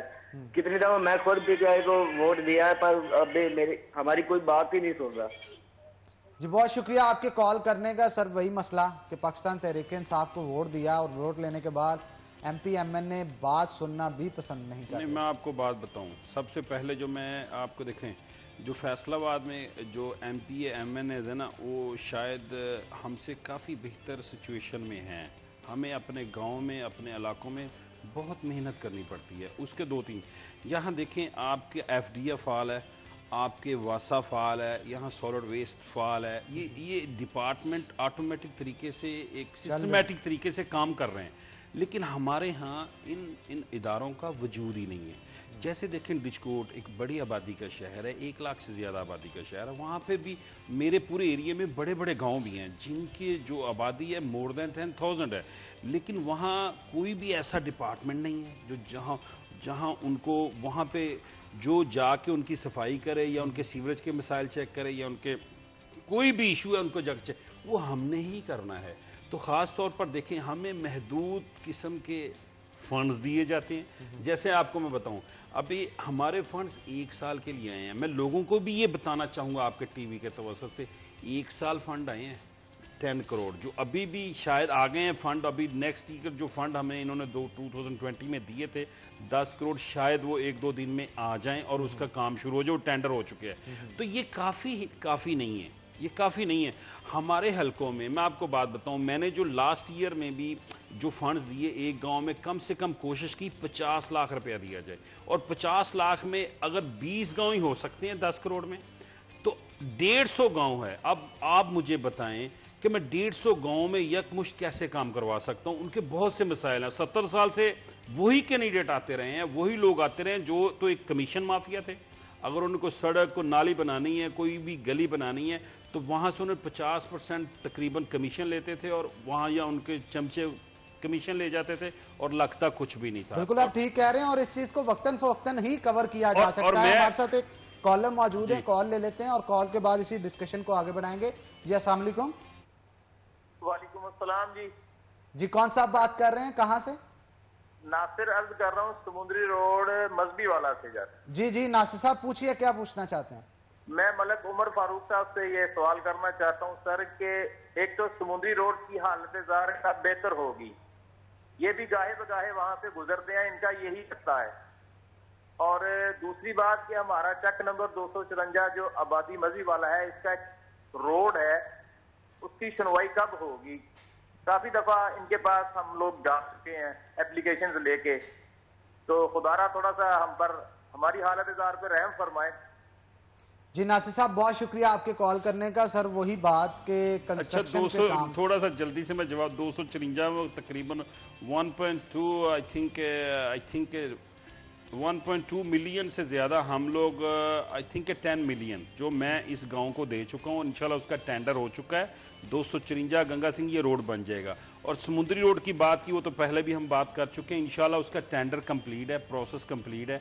अब उसके फंड मुझे उम्मीद है कि कुछ दिनों में आ जाएंगे और वो रोड जरूर शुरू होगा। ये बड़ी मुश्किलात हैं लोगों की, ये सही बात कर रहे हैं और सही तकलीफ में हैं। जंग रोड का हाल बहुत ज्यादा बुरा है। कल मैं सतियाना रोड में था, किसी रोड में गया, वहां भी कोई हाल नहीं है। बल्कि कल एक पोस्ट लगी थी उनका जी, अगर तो चावल की जो काश्त करनी है ना, तो अभी बेहतरीन रोड सतियाना रोड है, वहां पे पानी इतना खड़ा था कि चावल लगाए, और वहां पे ग्रीनियो रोड की ये पोस्टें अभी लग रही हैं। तो ये अभी देखें, कोई भी एमपी एमएनए क्या कर सकता है। जाहिर बात है, हुकूमत ने फंड्स देने हैं तो काम करने। मैं अपने लेवल के ऊपर मैक्सिमम कोशिश तो कर रहा हूं। अब्दुर्रहमान साहब, आप क्या कहेंगे इस हवाले से? इसमें हनान देखिए, अरबों रुपया पड़ा हुआ है लोकल गवर्नमेंट के पास। जब बल्दियाती अदारों को ख़त्म किया गया ना, तो कॉरपोरेशन के पास 3-4 अरब रुपए का फंड्स है, तहसील कौंसलों के पास। अब मसला ये है कि इनकी कम से कम 5 बार टेंडरिंग हो चुकी है और उसके बाद टेंडरिंग मनसूख हो चुकी है। जो भी सेक्रेटरी लोकल गवर्नमेंट बनता है या चीफ सेक्रेटरी ऊपर बदलता है, उन्हें सबसे पहले ये डर होता है कि लोकल बॉडीज़ के फंड्स अगर एमपी एमएनए के थ्रू लगाते हैं तो कल को नैब उन्हें उठा लेगा। अब सबसे बड़ा मसला ये है कि गवर्नमेंट के खिलाफ जो नैब है, एंटी करप्शन है, FIA है, ये अफसरों को काम नहीं करने दिया जाता। जो भी अफसर काम करना चाहता है उसको उठा लिया जाता है। ये एक बड़ा मसला बना हुआ है कि स्टेट के अंदर स्टेट बनी हुई है। 90 दिन तो किसी को भी उठाया जा सकता है ना, ऑफिसर हो, MP हो, MNA हो, मिनिस्टर हो, उसके बाद जमानत हो जाती है और केस जो है वहीं लटकता रहता है। तो ये एक बड़ा मसला बना हुआ है कि अब कौन काम करेगा। मतलब 4 बार टेंडरिंग हुई है, इसी वजह से मनसूख हुई है कि ना तो लोकल बॉडीज़ के नुमाइंदे हों, ना उनके थ्रू काम करवाया जाए। अगर MPs को वो फंड्स दे दिए जाते हैं, कल को कोई भी उठ के दरख्वास्त देगा कि ये फंड्स तो लोकल बॉडीज़ के, ये MPs के थ्रू कैसे लग गए। ये सबसे बड़ा मसला है। इसी वजह से जब तक इस मसले का हल नहीं होगा, डेवलपमेंट नहीं होगी। बिल्कुल आप ठीक कह रहे हैं। इन मसाइल का हल जब तक नहीं होता तब तक डेवलपमेंट के काम रुके रहेंगे। लेकिन हमारी ये कोशिश होती है, आवाज आवाम की इन तक इसलिए पहुंचाई जाती है, जो भी मसाइल हैं इनको जल्द अज जल्द हल किया जाए, क्योंकि अवाम को रिजल्ट चाहिए, अवाम को काम चाहिए, क्योंकि उसी काम के लिए ही इन्होंने वोट की ताकत से इनको हुकूमत के तख्त के ऊपर बिठाया होता है। तो अब्दुर्रहमान, आपका भी बहुत शुक्रिया। उमर फारूक साहब, आपका भी बहुत शुक्रिया। ब्रेक का वक्त हो गया है। एक ऐड करूंगा बात, थोड़ा ब्रेक ना लें।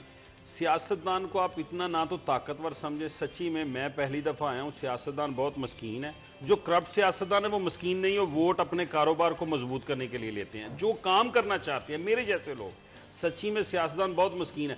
लोगों की भी हम लोग मिन्नतें करते हैं और काम करवाने के लिए भी मिन्नतें करते हैं। बिल्कुल आप ठीक कह रहे हैं।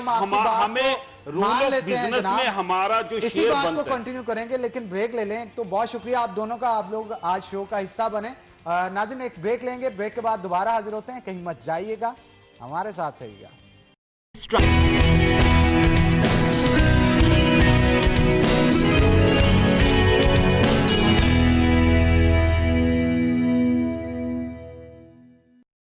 वेलकम बैक नाजरीन। ब्रेक के बाद खुशामदीद। नाजरीन, अगर आपने अपनी शख्सियत को संवारना है और अगर आप चाहते हैं कि आप खूबसूरत दिखें, तो खूबसूरत दिखने के लिए इंसान को अपना हेयर स्टाइल और ड्रेसिंग पे तवज्जो देनी चाहिए। और अगर मेरे हेयर स्टाइल की बात की जाए तो ये प्राइम हेयर क्लब की जानिब से बनाया गया और ड्रेसिंग जो है वो लिबास की जानिब से की गई है। और लिबास से अगर आप कपड़े खरीदना चाहते हैं तो फैजान मदीना चौक सूसा रोड पे इनकी दुकान है, वहाँ पे जाके उस आउटलेट से मनपसंद जो कपड़े हैं अपनी शख्सियत को संवारने के लिए वो खरीद सकते हैं। तो आज हम अपने किचन के अंदर मौजूद हैं, शेफ की तरफ चलते हैं और देखते हैं क्या तैयार करना है आज उन्होंने और क्या खूबसूरत बना के आज हमें खिलाएंगे। क्योंकि ब्रेकफास्ट जो है वो अगर हेल्दी होता है तो आपका सारा दिन अच्छा गुजरता है। तो शेफ सलमान हमारे साथ मौजूद हैं। कैसे हैं सलमान आप? अल्हम्दुलिल्लाह ठीक ठाक, आप सुनाएं कैसे हैं? अल्हम्दुलिल्लाह। सलमान बताइएगा आज क्या तैयार करने जा रहे हैं? आज हम अपने किचन में बनाएंगे क्लब सैंडविच और कोल्ड सैलड।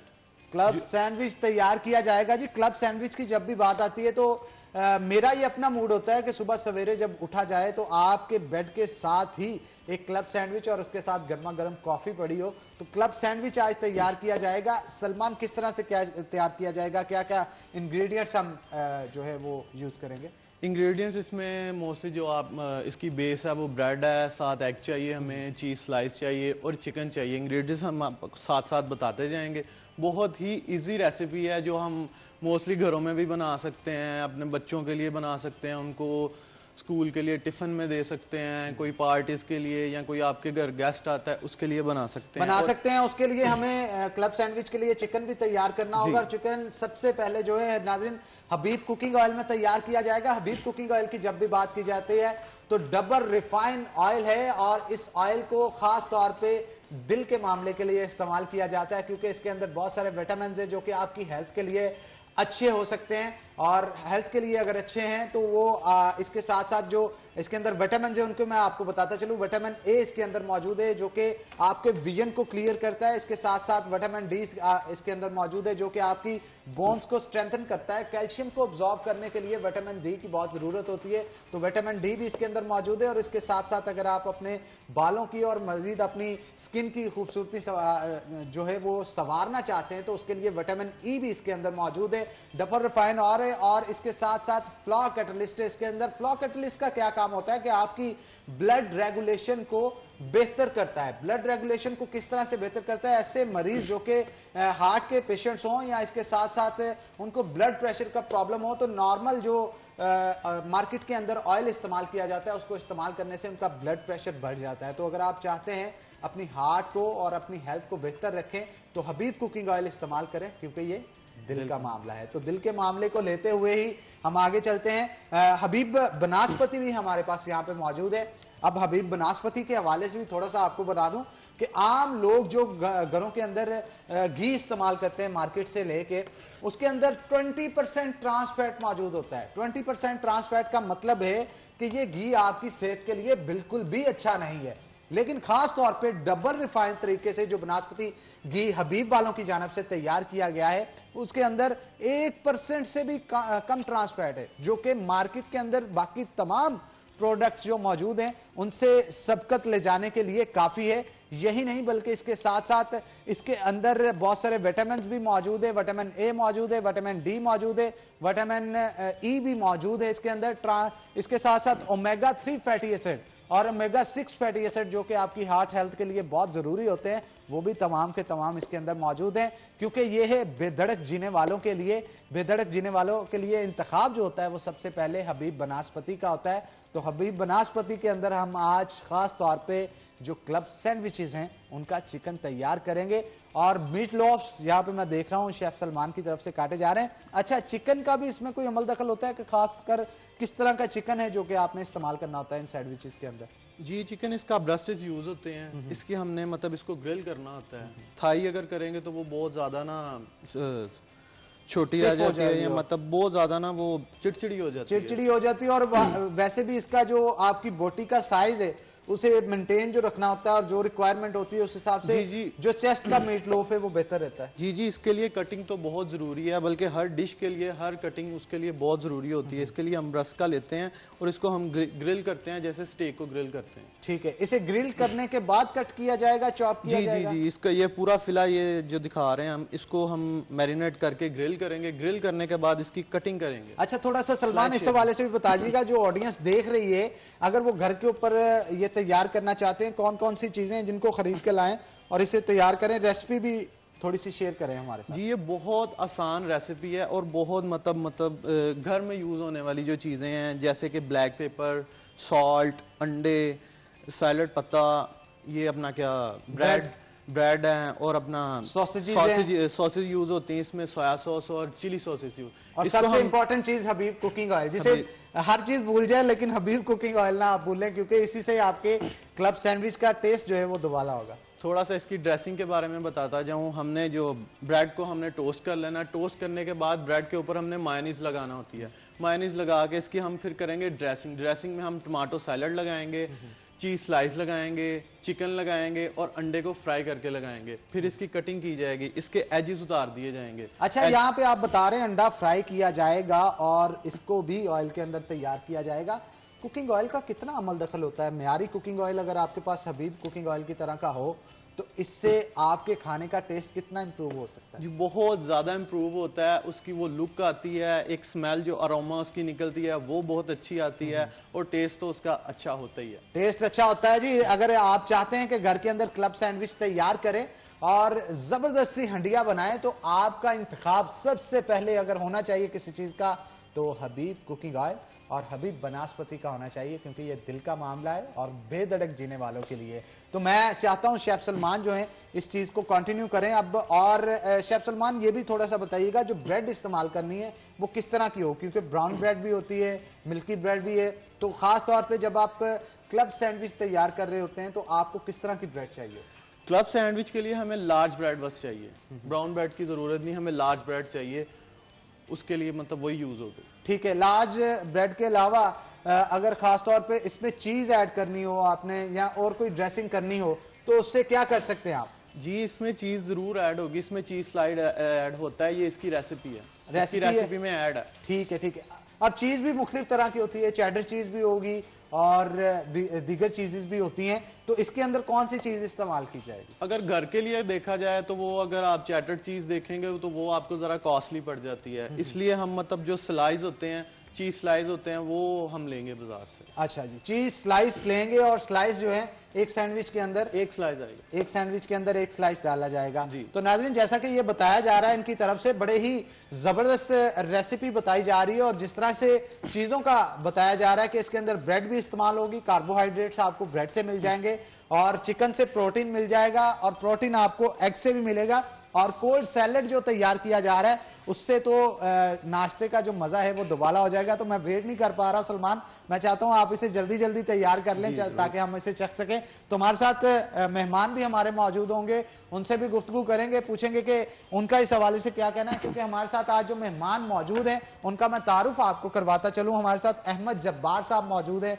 जो कि चार्टर्ड अकाउंटेंट हैं और एजुकेशनिस्ट भी हैं, उनके साथ गुफ्तगू करेंगे और पूछेंगे कि दीगर जो मामला हैं मौजूदा सूरत हाल के ऊपर उनकी ऑब्जर्वेशन उसके ऊपर क्या कहती है। अस्सलाम वालेकुम सर, कैसे आप? ठीक है, welcome to the show.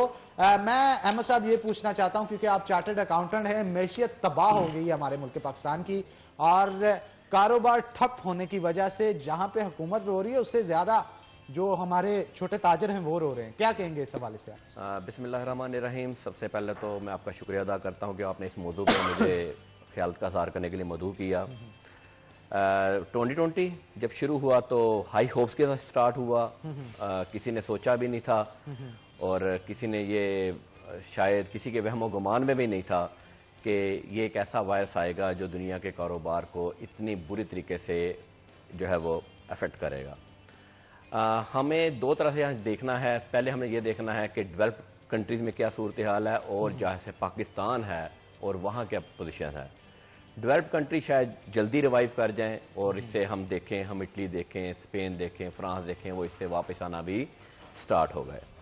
Pakistan में चूँकि ये डेवलपिंग नेशन है और शायद हम इकनॉमिक्स के हिसाब से कोरोना से पहले देखें तो शायद हम कुछ सीधा होना स्टार्ट हो गए थे, लेकिन कोरोना की वजह से हमारी तमाम एक्सपोर्ट्स बड़ी बुरी तरह अफेक्ट्स हुई, ऑर्डर्स एकदम जो है वो रुक गए। और एक चीज़ हम और देखें तो डाइवर्सिफिकेशन हमारे बिजनेसमैन ने कभी नहीं सोची थी।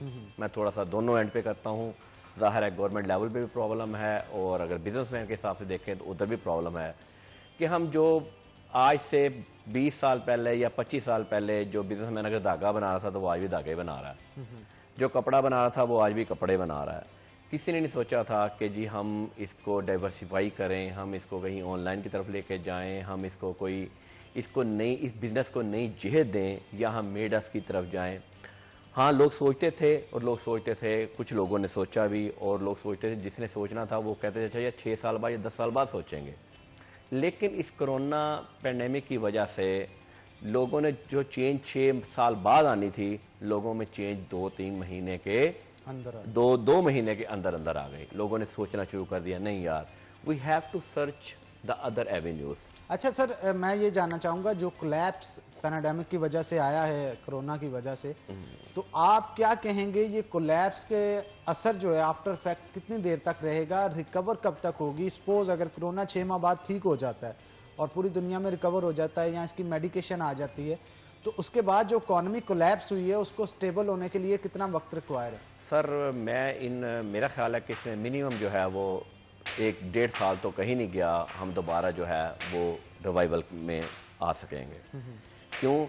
बिजनेस हमारा 2 तरह का, एक बड़ा बिजनेस है, एक छोटा बिजनेस है। छोटा बिजनेस जो था वो तो बिल्कुल ही जो है वो बहुत ज़्यादा प्रॉब्लम में चला गया। जैसे हम कहें छोटे स्कूल्स हैं, छोटे कॉलेजेस हैं, दरमियान का एक बिजनेसमैन है, वो बेचारा बिल्कुल पिस गया। और शायद इसी वजह से गवर्नमेंट ने जो है वो ईद से पहले खोला कि ताकि जो छोटा बिजनेसमैन है वो थोड़ा सा रिवाइवल आ जाए। अगर आप मेरी बात करें कि अगर गवर्नमेंट ने खोलना ही था तो 5 बजे तक ना खोलती, वो 24 आवर्स पे खोल देते। पता नहीं इन्होंने क्यों नहीं सोचा कि चाहे 24 घंटे में खोल जाती तो हमारा वो रश जो था वो डिवाइड होना था, जो आज हम पीक भुगत रहे हैं। यहाँ तो अच्छा ये कहा जाता है यहाँ तो मुकम्मल तौर पे होता है या खोल दिया जाता है या 24 घंटे खोल दिया जाता है, ताकि किसी ने दिन के शॉपिंग करनी है, किसी ने शाम को करनी है, किसी ने रात को करनी है, तो वो हमारा रश जो था वो डिवाइड हो जाता। रश तो पड़ना ही पड़ना है जी, अब हर हाल में पड़ना है, क्योंकि दुकानें जो खोल दी गई हैं उससे जो खरीदार वहां पे आ रहे हैं उसकी वजह से जो कोरोना फैलने का खदशा है वो बढ़ तो रहा है। लेकिन अब गवर्नमेंट भी क्या करे, क्योंकि अगर बंद करते हैं तो ताजरों की जानिब से जो है वो स्ट्राइक पे चले जाते हैं और कहते हैं कि जल्द अज जल्द खोला जाए, नहीं तो दमादम मस्त कलंदर होगा। अब बड़ी अजीब सूरत हाल है जो कि जन्म ले चुकी है। इस सूरत हाल से निकला कैसे जाए? इस सूरत हाल से ये है कि एजुकेट द नेशन। देखें जी, उसकी बगैर आपको मसला हल ही नहीं होना। आपका जो हर बंदे को जो है वो मास्क, कोई बंदा सोच सकता था कि मास्क मेरा यूनिफॉर्म होगा, और मैं समझता हूँ अब ये मास्क है ये 24 आवर्स यूनिफॉर्म होगा। या हमने मास्क नहीं पहना कि हम सोशल डिस्टेंस से बैठे हैं, आप मेरे से तकरीबन 10 फुट के फासले पे बैठे हैं, तो इसलिए अगर कोई ये देख रहा है कि जी इन लोगों ने पहना नहीं, हमें मास्क की तलकीन कर रहे हैं, तो यहाँ सोशल डिस्टेंस में आपने बाजार में जाना है, आपने मार्केट में जाना है, आपने कॉलेज में जाना है, आपने किसी जगह पे जाना है, तो आपका मास्क और आपका सैनिटाइजर, ये आपका जो मास्क सिर्फ आप बेसिक सैनिटाइजर कोई कहते हैं महंगा है ऐसा है वो भी नहीं कर सकते, लेकिन मास्क है पहले तो जस्ट 1.5% चांसेस हैं कोरोना के फैलाव के। तक क्यों हम बिजनेस बंद करने के मुतहमल हो ही नहीं सकते, क्योंकि हम उन तरक्की याफ्ता मुल्कों में शुमार ही नहीं करते हैं। उसकी वजह यह है कि हमारे यहाँ 6 से 7 करोड़ बंदा वो है जो जिसने कल अपने बच्चों के लिए खाना आज कमा के लेके जाना है। तो वो जिसका बच्चा भूखा है तो वो तो ये कहेगा कि जनाब मैं कोरोना से नहीं डरता, मैंने पहले फूड अपने बच्चों को देनी है। तो वो जो हमारा डेली वेजेस का बंदा है उसके लिए हमें ये बिजनेस खोलना है, और वो बिजनेस वो काम ज़ाहिर है मशीयत खुलेगी, और हर बिजनेस दूसरे बिजनेस से कनेक्टेड है। ये नहीं है कि बिजनेस एक आप खोल दें, एक दर्जी खोल दें और हम कहेंगे कपड़े की दुकान बंद कर दें तो दर्जी के खोलने का प्रॉब्लम नहीं है। खोलना पड़ेगा, जब तक चेन नहीं खुलेगी बाजार जो है तब तक जो है वो हमारा गुजारा नहीं होगा। तो एजुकेशन के हवाले से आप क्या कहेंगे? और एजुकेशनिस्ट भी हैं आप, क्योंकि हमारा एजुकेशन का निज़ाम जो है मुकम्मल तौर पर धर्म भरम हो चुका है, चाहे वो यूनिवर्सिटीज़ हों, स्कूल हों, कॉलेजेस हों, तमाम के तमाम लोग अपनी जगह पे रोना रो रहे हैं। प्राइवेट स्कूल कॉलेजेस की बात की जाए तो वो तो इस कदर परेशान है, उनका कहना है कि इतनी बड़ी तादाद थी टीचर्स की, गवर्नमेंट टीचर्स से भी ज़्यादा तादाद प्राइवेट स्कूल टीचर्स की थी जो कि बेरोज़गार हो चुके हैं, और बेरोज़गार होने की वजह से उतने ख़ानदान अपना चूल्हा ठंडा कर बैठे हैं। अब स्कूल्स को अगर या कॉलेजेस को नहीं खोलने दिया जाएगा, बच्चों की पढ़ाई का सिस्टम तो मुतासर होगा, उनका बिजनेस भी मुतासर हो रहा है, क्योंकि ज़्यादातर रेंट के ऊपर थी जितनी भी बिल्डिंग्स थी। तो उनका ये मुतालबा था कि स्कूल और कॉलेजेस को खोल दिया जाए। इसके ऊपर आप क्या कहेंगे?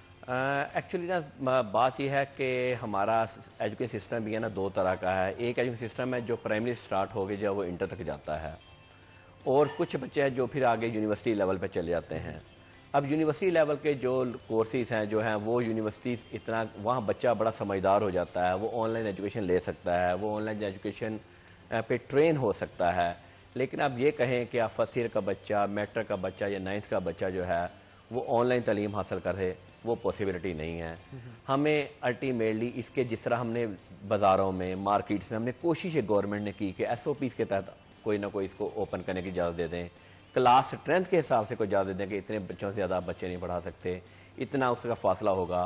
तो एक गवर्नमेंट और ये जो स्कूल एसोसिएशन या कॉलेज एसोसिएशन है इनको मिल बैठ के देखें, ये हमारा नेक्स्ट जनरेशन है, और इस नेक्स्ट जनरेशन की हमें केयर सबसे पहले करनी है। क्यों, यहां से अगर कोई प्रॉब्लम हमारे साथ एक कॉलर है, कॉल ले लेते हैं जी। अस्सलाम वालेकुम। कॉल मेरा ख्याल ड्रॉप हो गई है, तो इसी बात को आगे बढ़ाते हैं कि एजुकेशन सिस्टम जो है इसको इस वक्त किस चीज की जरूरत है? स्कूल खोलने चाहिए या कॉलेजेस खोलने चाहिए या नहीं?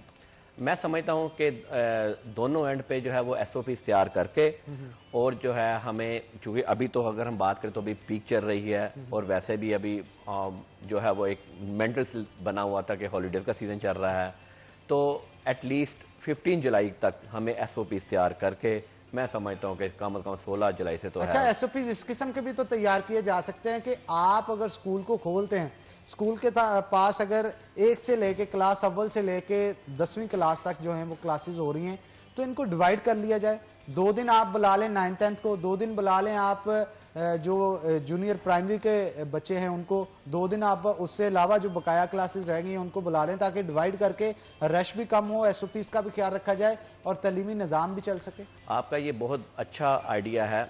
इसी आइडिया को मैं अगर आप ये करूं 2 या 3 दिन की, हम इसको सुबह शाम भी कर सकते हैं। हाँ, कि सुबह जो है वो आप एक छोटे सेक्शन के जो स्कूल हैं वो बुला लें, सेकंड हाफ में आप जो है वो दूसरे जो 6 से लेकर 8 तक बुला लें, एक ऐसे भी डाइवर्सिफिकेशन हो जाएगी। और फिर अगर हम इसको 3-3 मिनट डिवाइड कर दें तो हमारी स्ट्रेंथ जो है वो बड़ी कम हो जाएगी। ठीक है। और इन एसओपी के तहत स्कूल और कॉलेज, मैं समझता हूँ कि वो जो टीचर है ना, वो जो 30,000, वो जो 15,000, जो 18,000, वो 20,000, वो ना तो अप्लाई कर सकता है गवर्नमेंट के रिलीफ फंड के लिए कि जी मुझे 12,000 रुपए दे दें, वो सही पोस्ट तबका है। ठीक है, आप बिल्कुल ठीक है। शेफ सलमान की तरफ मैं चलना चाहूंगा, उनसे पूछना चाहूंगा कहां तक काम पहुंच गए। सलमान, बड़ी जबरदस्त खुशबू आ रही है, लगता है हबीब कुकिंग ऑयल यूज करना स्टार्ट कर दिया है आप। जी, हमने अपना चिकन पकाना शुरू कर दिया है। चिकन पहले हमने मैरिनेट कर लिया है, जिसमें हमने ब्लैक पेपर डाला है, चिकन पाउडर डाला है, साल्ट डाला है और 2 सॉसेस डालनी है, सोया सॉस और चिली सॉस। इसको अब हम ग्रिल कर रहे हैं। ग्रिल करने के बाद इसको कटिंग की जाएगी इसकी? जी, इसकी कटिंग की जाएगी और सैंडविचेस की ड्रेसिंग की जाएगी। सैंडविचेस की ड्रेसिंग की जाएगी। नाज़रीन, मजे मजे का खाना भी बन रहा है और चटपटी गुफ्तगू भी। हमारे साथ जब्बार साहब मौजूद है, अहमद जब्बार साहब उनके साथ चल रही है। तो एक छोटा सा ब्रेक लेंगे, ब्रेक के बाद दोबारा हाजिर होते हैं। कहीं मत जाइएगा, हमारे साथ रहिएगा।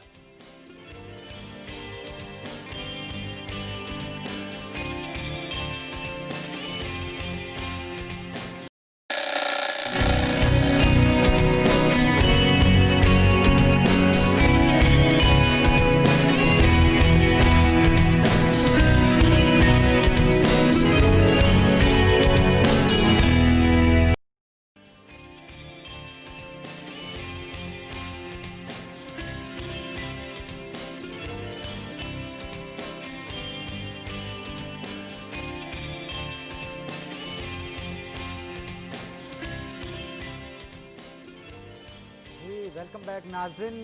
बड़ी ज़बरदस्त खुशबू आ रही है और शेफ सलमान जो हैं वो काफ़ी बिजी दिखाई दे रहे हैं। चिकन जो है वो मैरिनेट किया गया था और मैरिनेटेड चिकन जो है अब उसे तैयार किया जा रहा है फ्राई पैन के अंदर, और उसकी जो स्मेल है उससे मेरे मुंह में पानी की नदियां जो हैं वो बह रही हैं और मेरा मन चाह रहा है कि मैं अभी से उठ के जाऊं और शो के अंदर ही इसे खाना शुरू कर दूं। लेकिन शेफ सलमान का कहना है कि अब से कुछ देर बाद इसे तैयार किया जाएगा। और जो कोल्ड सैलेड है उस हवाले से भी मैं जानना चाहूंगा, सैलेड का क्या अमल दखल है, क्या क्या चीजें यूज कर रहे हैं आप? फास्ट फूड देखा जाए, जब फास्ट फूड की सर्विंग होती है उसके साथ सैलड जरूर होता है। कोल्ड सैलड से कोल्ड सलाद भी बोलते हैं, कोल्ड सैलड भी बोलते हैं। बहुत इजी रेसिपी है इसकी। कैबेज, कैरेट, एप्पल, इसकी ड्रेसिंग में मायोनीज, क्रीम और आइसिंग शुगर यूज होती है। अगर आपके पास घर में आइसिंग शुगर नहीं मौजूद तो आप चीनी को क्रश कर सकते हैं। अच्छा, ये भी मैं जानना चाहता हूँ इसकी सर्विंग साथ में क्यों जरूरी होती है फास्ट फूड में? फास्ट फूड में इसकी जरूरी इसलिए होती है क्योंकि फास्ट फूड में देखा जाए कि वो मतलब हल्का सा स्पाइसी सा होता है और ये थोड़ा सा स्वीट टेस्ट देता है आपको।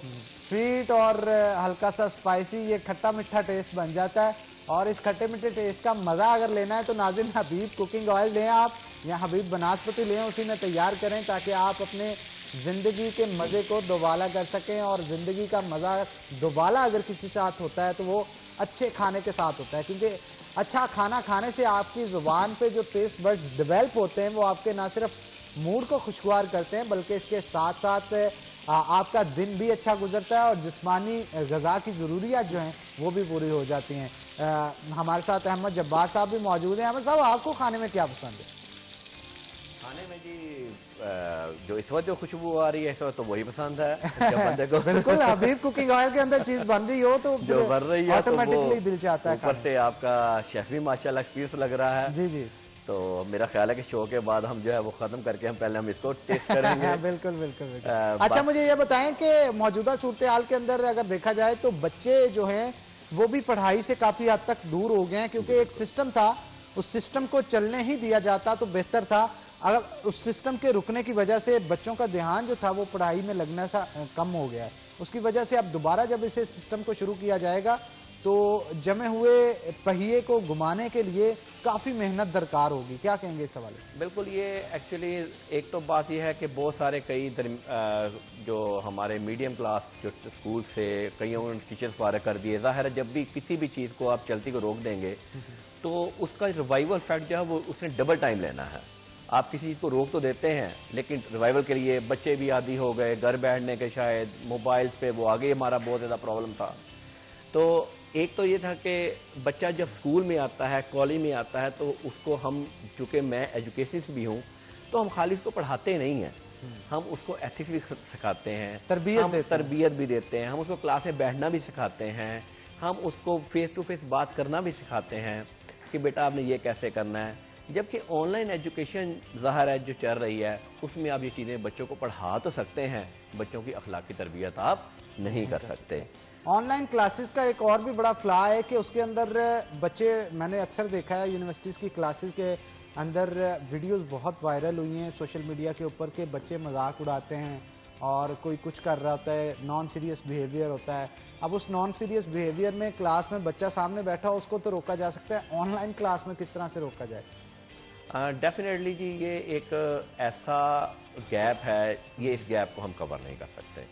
बच्चा वरना सुबह ड्रेसअप होता था, ड्रेसअप होकर कॉलेज आता था, कॉलेज आकर उसने क्लास में आना है। इवन ऑनलाइन क्लास का तो ये भी डायलेमा है कि जी एक टीचर ने अगर ऑनलाइन बैठे बैठे उसको क्वेश्चन दिया है कि बेटा ये क्वेश्चन सॉल्व करके और आंसर करो, कि आप आंसर क्या करते हो, तो वो बच्चा क्लास छोड़ के चला जाता है कि ये टीचर ने सवाल पूछ लिया है। तो ये बच्चे को भी खुद सोचना है कि चूंकि देखें जिसे और बहाने भी बड़े हैं कि भाईजान सिग्नल चले गए, इंटरनेट ऑफ हो गया, लाइट ऑफ होगी, एग्जैक्टली कुछ इस तरह की। तो कुछ बच्चों को ये अब खुद सोचना है। देखिए, थिंकिंग आउट ऑफ बॉक्स हमें करना पड़ेगा, गवर्नमेंट को भी करना पड़ेगा, और जो दूसरी साइड पे जो कॉलेजेस हैं, स्कूल्स हैं, यूनिवर्सिटीज़ हैं, इवन आपके सारे बिजनेस, उन सब बिजनेस को जो है वो थिंकिंग आउट ऑफ बॉक्स जो है वो सोल्यूशन करना पड़ेगा कि उस निज़ाम तालीम को हम लेके किस तरह चलना है। हर चीज़ के लिए एसओपी हमें जो है वो अप्लाई करने पड़ेंगे और हर चीज़ के एसओपी हमें स्ट्रिक्टली अमल करना पड़ेगा। अगर हम नहीं करेंगे तो हम इस चीज़ से हम नहीं निकल सकेंगे और we are going towards the disaster की तरफ। बिल्कुल आप ठीक कह रहे हैं, जा रहे हैं और अभी भी जा रहे हैं। हमें इसको किसी ना किसी तरीके से रोकना चाहिए। हम दूसरे मुल्कों की तरह तो नहीं कर सकते कि अपनी इकॉनमी जिस तरह की उनकी मजबूत है और जिस तरह से वो अपने सिटीजन्स की हेल्प कर रहे हैं वैसे तो नहीं कर सकते। मौजूदा सूरत हाल को देखते हुए और मौजूदा वसाइल को बुए कार लाते हुए हमें कोई हिकमत अमली तैयार करनी चाहिए। आप क्या समझते हैं कि मौजूदा जो मैशियत है हमारे मुल्क की, उसे देखते हुए कौन से ऐसे अहसन इकदाम हैं जिसे करने के बाद हम कुछ ना कुछ अपने मुल्क की मुआशी सूरत हाल को स्टेबल कर सकते हैं? सबसे पहले तो हर बिजनेस को देखना है कैश फ्लो। बेसिक, एक बिल्कुल बेसिक आइडिया में आम हर बिजनेसमैन के लिए कह रहा हूं कि उसने अपने कैश फ्लो देखने हैं कि ज़ाहिर है सर्कल एक चलता है, कैश इनफ्लोज आते हैं तो आप कैश आउट, कुछ आपके कैश आउटफ्लोज ऐसे हैं जो आपके फिक्स हैं, वो आपको करने ही करने हैं। कैश इनफ्लो के लिए आपको मेहनत करना पड़ेगी। हम एक बात सुनते थे और बात पे अमल करते थे, don't try to cut your expenditure, try to increase your income. लेकिन इस वक्त हमें दोनों चीज़ें करनी पड़ेंगी। हमें अननेसेसरी एक्सपेंडिचर्स भी कट करने पड़ेंगे और हमें इनकम भी जो है वो हमें इन्हांस करना पड़ेगी ताकि हमारा डुअल इफेक्ट आए और हम बिजनेस को रिवाइवल कर सकें। ये अब किस तरह से किया जाएगा? ये इस तरह से किया जाए कि हमें कुछ गवर्नमेंट जो बजट आ रहा है, गवर्नमेंट को चाहिए कि हमें जो बिजनेस कम्युनिटी है उसको कोई स्पेशल रिलीफ पैकेज दिया जाए, कुछ टैक्सेस जो हैं वो रिड्यूस किए जाएं और एक ऐसे रिलीफ मिले ताकि जो मईशत का पहिया है वो गवर्नमेंट के स्टेप्स के साथ जो है वो चल सके, ताकि हम एक्स्ट्रा ऑर्डिनरी टैक्सेस का बर्डन भी जो है वो भी मईशत के पहिए में जो है वो आपका हर्डल का सबब बनता है। तो मैं समझता हूँ गवर्नमेंट लेवल प्लस बिजनेसमैन की जो थिंकिंग है, आउट ऑफ बॉक्स थिंकिंग है, लाइक जैसे हम ऑनलाइन की बात करते हैं, नए बिजनेस की डाइवर्सिफिकेशन की बात करते हैं। हम मास्क इंपोर्ट कर रहे थे, हमें नहीं पता था कि हम मास्क इंपोर्ट कर रहे हैं, 95 मास्क। आज हम इस पोजीशन पे आते हैं कि हम मास्क एक्सपोर्ट कर रहे हैं। देखें, एक बात याद रखें, there is a opportunity in every threat. कोई ना कोई अपॉर्चुनिटी थ्रेट में हमेशा क्रिएट होती हैं। और हम मास्क देख लें, हम वेंटिलेटर पे कभी हमने कोशिश ही नहीं की थी। आज हमारे जो टेक्नीशियन साइंसदान मिलके एक वेंटिलेटर बना रहे हैं। इससे क्या होगा, इससे मुल्क में जो इंपोर्ट हम करते थे उसका भी अल्टीमेट प्रेशर कम होगा। और अगर यही चीज़ें हम एक्सपोर्ट करेंगे और एक्सपोर्ट करके हम इन चीज़ों से ज़रिए मुबादला भी कमा सकते हैं। आप क्या समझते हैं कि मौजूदा एजुकेशन सिस्टम की बात की जाए तो इस एजुकेशन सिस्टम के अंदर किस तरह से आप मामलात को बेहतर कर सकते हैं? क्योंकि बहुत सारे फॉरेनर स्कूल्स, फॉरेन कंट्रीज के स्कूल जो हैं वो वीडियो डेमोज दे के बच्चों को पढ़ाते थे।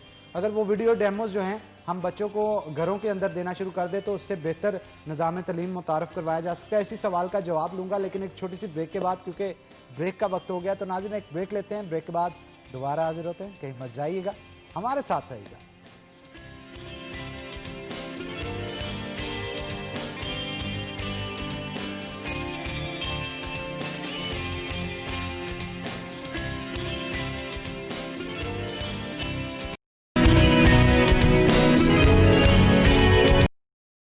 वेलकम बैक नाज़रीन, ब्रेक के बाद खुशामदीद। और इस वक्त मैं मौजूद हूं हमारे किचन के अंदर, और किचन के अंदर खास तौर पे क्लब सैंडविचेस तैयार किए जा रहे हैं।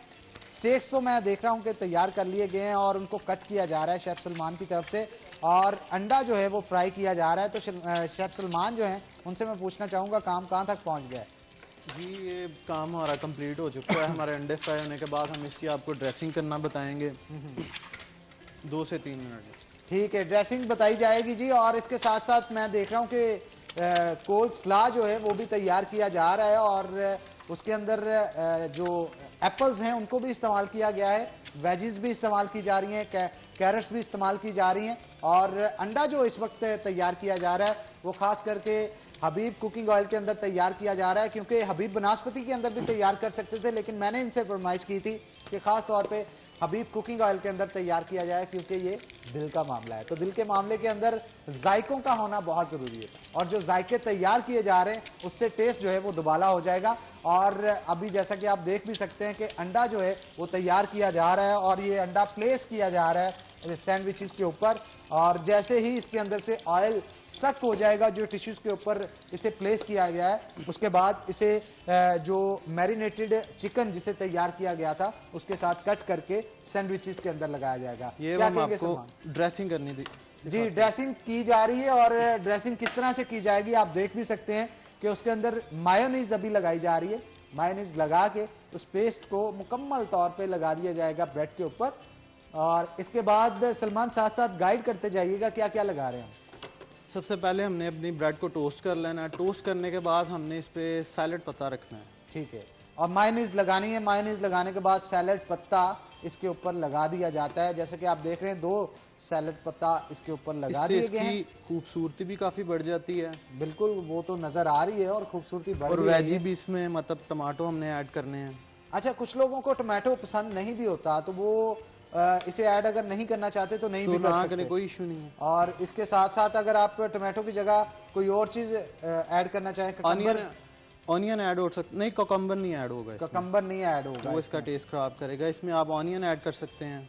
ठीक ठीक। अच्छा, कुछ लोग क्लब सैंडविचेस में वो कह सकते हैं आप ब्रोकली वगैरह भी ऐड करते हैं, एस्पैरागस वगैरह, इस तरह की चीजें टेस्ट को इनहेंस करने के लिए। टेस्ट को एनहेंस करने के लिए वो आपके इम्यून सिस्टम को भी बहुत स्ट्रॉन्ग करता है, और उसका मतलब जो लोग शौकीन होते हैं वो यूज करते हैं। जैसे कि आप देख सकते हैं जी, बड़ा जबरदस्त सैंडविच जो है वो तैयार कर लिया गया है। और ये अंडा जो लगाया गया है ना, इसने जान निकाल दी है। और इसके ऊपर अब चीज लगाई जाएगी। चीज स्ट्रिप लगाने से इसके जो टेक्सचर है वो बड़ा जबरदस्त हो जाएगा। और चिकन जो मैं देख रहा हूं कि बड़ा जबरदस्त बना है। अगर मैं थोड़ा सा चखना चाहूं, अगर आपकी इजाजत हो, क्योंकि टेस्ट करना चाहिए।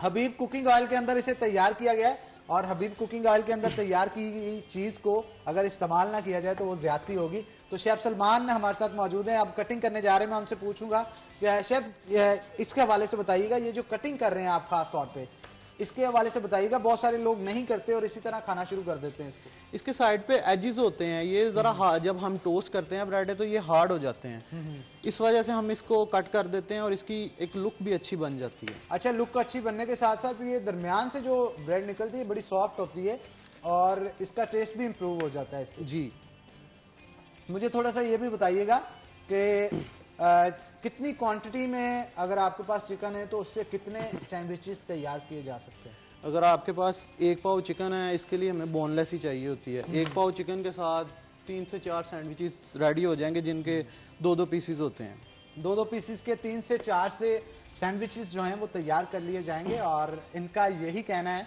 कि अगर खास तौर पे आपने अपने ब्रेकफास्ट को मज़ेदार बनाना है और इस तरह का बनाना है जिससे दिल चाहे, आपका दिल ललचाए कि रोजाना की बुनियाद पे इस तरह का ब्रेकफास्ट जो है वो तैयार किया जाए, तो खास तौर पे हबीब कुकिंग ऑयल के अंदर आप इसे तैयार करें, क्योंकि ये दिल का मामला है। तो हमारे साथ गेस्ट भी मौजूद है, उनकी तरफ चलेंगे और उनसे पूछेंगे कि मौजूदा सूरत हाल के ऊपर उनका क्या कहना है, क्योंकि ऑब्जर्वेशन उनकी भी बड़ी स्ट्रांग थी इस हवाले थे और गुफ्तगू जो है वो ब्रेक से पहले भी जारी थी। अब ब्रेक के बाद हम किचन में मौजूद थे, किचन से अब जब्बार साहब की तरफ आएंगे, अहमद जब्बार साहब की तरफ। तो एजुकेशन सिस्टम के ऊपर गुफ्तगू जारी थी, उसका हवाले से गुफ्तगू की जा रही थी कि वीडियो डेमोस जो हैं अगर दे के बच्चों को लर्निंग स्टेज पे सिखाया जाए तो वो बेहतर अंदाज से सीख सकते हैं। आप इस हवाले से क्या कहते हैं? क्योंकि हमारा निज़ाम तालीम जो है उसे अपग्रेड होने की जरूरत है, लेकिन अल्टीमेटली सालों से, डिकेज से, कई सदियों से जो है वो निज़ाम तालीम जो है जिस तरह का चला आ रहा है उसमें अपग्रेडेशन हमारे बरसगीर के अंदर उस तरह से हो नहीं पाई जैसे होनी चाहिए थी। क्या कहेंगे? बेसिकली जी अगर हम ये बात करें कि जी डेमोस के ज़रिए हम बच्चों को तालीम जो है वो दे सकें, तो डेवलप्ड नेशन इस मामले में आईटी की डेवलपमेंट में हमसे बहुत आगे थे। तो ये वो काम बहुत पहले कर चुके होते, उन्होंने ये काम क्यों नहीं किया? बात वही तरबियत, अखलाकियात, बच्चों को एथिक्स डेवलपमेंट जो है वो बच्चा सीरियस नहीं होता कि वो बैठ के डेमो, वो जब आप कहेंगे कि यार वो डेमो देख लेगा, वो कहेगा अच्छा जब मुझे टाइम मिलेगा तब देख लूंगा। लेकिन सर जो मेरे इल्म में है अब तक के जो बेहतरीन इंटरनेशनल स्कूल्स हैं उसके अंदर अब जो स्टार्टिंग की क्लासेस हैं उसमें तो बुक्स को तसव्वुर ही नहीं है, बुक्स खत्म कर दी गई हैं, वीडियो डेमोस दिखाते हैं, यानी A for apple B for ball जो है वो सिखाया जाता है। तो वो इस तरीके से सिखाया जाता है कि आपको वीडियो डेमोस दे दी जाती हैं, वीडियो डेमो के जरिए बताया जाता है कि ये 1 बॉल है, ये 2 बॉल्स हैं, ये 3 बॉल्स हैं, तो उससे बच्चा अब्जॉर्ब जो है वो जल्दी कर पाता है। लेकिन बात यह है कि हमारे यहाँ तालीम जो है वो हमारे यहाँ एक गांव का बच्चा भी है जो जाके प्राइमरी स्कूल में सीखता है, हमारे यहाँ वो बच्चा भी है जो कस्बे में रहता है, उसने भी स्कूल जाके कुछ सीखना है, फिर आ जाता है शहर का बच्चा। हमारे यहाँ प्रॉब्लम यह है कि हमारे यहाँ निज़ाम तालीम एक है ही नहीं है। हमारे यहाँ मदरसे का बच्चा भी है, हमारे यहाँ हाई लेवल इंग्लिश स्कूल का बच्चा भी है, हमारे यहाँ मिडियोकर लेवल इंग्लिश स्कूल का बच्चा भी है, और हमारे यहाँ एक वो बच्चा भी है जो शायद बिल्कुल एक छोटे लेवल के स्कूल में तालीम हासिल कर सकता है। ड्यू टू सोर्सेज माँ बाप को कहाँ दाखिल करवाते हैं। तो हमारे यहाँ अगर एक निज़ाम तालीम हो तो वहाँ तो ये बात आपकी एप्लीकेबल हो सकती है, लेकिन जहाँ 4 निज़ाम तालीम हो जो कि गवर्नमेंट को मैं समझता हूँ कि इसके काम करना चाहिए, कि इसको एक निज़ाम तालीम पे काम करना चाहिए। अगर गवर्नमेंट इनिशिएटिव लेती है तो ये कोई मुश्किल काम नहीं। आप सिर्फ और सिर्फ क्या करेंगे, इतनी बुक्स जो देते हैं आप गवर्नमेंट स्कूल्स के अंदर बड़ी एलसीडीज या प्रोजेक्टर्स के ऊपर क्लासेस देना शुरू कर दें, और जिस तरह से वो वीडियो डेमोस देते हैं उसी तरह से ट्रेनिंग जो है हमारे टीचर्स को दी जाए, तो ये कोई मुश्किल काम नहीं है। वो मुश्किल काम तो नहीं है, लेकिन फिर बात यह है कि children has to come to school. जब तक वो बच्चा स्कूल नहीं आएगा वो अपनी उस तरह से अपनी एजुकेशन, हर चीज़ ऑनलाइन नहीं हो सकती। ये बात एक हम बात समझ लें। जैसे हम कहें कंस्ट्रक्शन वर्क क्या ऑनलाइन हो सकता है? नहीं हो सकता। तो कुछ चीज़ें ऑनलाइन हो सकती हैं, कुछ चीज़ें आपको मैनुअल ही आपको करनी पड़ेंगी। कुछ हमारे प्रोफेशनल इदारे हैं, जैसे मैं बात करूँ चार्टर्ड अकाउंटेंसी है, वहाँ हमारा ऑनलाइन एजुकेशन सिस्टम और तालीम तो आप दे सकते हैं, लेकिन पेपर्स, PMDC क्या पेपर्स ऑनलाइन हो सकते हैं? नहीं। वहाँ पे बच्चे ने थॉरोली पढ़ना है, बच्चे ने इन डेप्थ पढ़ना है, बच्चे ने लेंथी क्वेश्चन हल करने हैं, लेंथी क्वेश्चन, इस तरह की हर चीजें प्रैक्टिकली उनको देखना पड़ेगा, उनको देखना लेकिन पड़ेगा। उसके लिए मैं जस्ट जो बात कर रहा था वीडियोस के लिए, वो स्टार्टिंग की क्लासेस के लिए कर बिल्कुल रहा था। स्टार्ट। अगली क्लासेस में तो जाके 3 पढ़ेंगे तो वो आगे जा सकते हैं। तो बहुत शुक्रिया अहमद जब्बार साहब, आप आपका आज के बहुत शो के शुक्रिया। अंदर आए और शो की शान को बढ़ाया। हमारे साथ अहमद जब्बार साहब मौजूद थे, एजुकेशनिस्ट भी थे और चार्टर्ड अकाउंटेंट भी थे। मौजूदा मुआशी सूरत हाल के ऊपर भी गुफ्तगू जारी थी। तो इसी के साथ नाज़रीन अपने मेजबान हन्नान बुखारी को इजाजत दीजिए, लेकिन इजाजत से पहले आपको बताता जाऊं कि बड़े ही मजेदार सैंडविचेस हैं जो कि आज शेफ सलमान की तरफ से हबीब कुकिंग ऑयल के अंदर तैयार किए गए हैं, क्योंकि ये दिल का मामला है। तो इसी के साथ अपने मेजबान हन्नान बुखारी को दीजिए इजाजत। इंशाल्लाह फिर होगी आपसे मुलाकात। अल्लाह ताला आपका हामी और नासिर हो।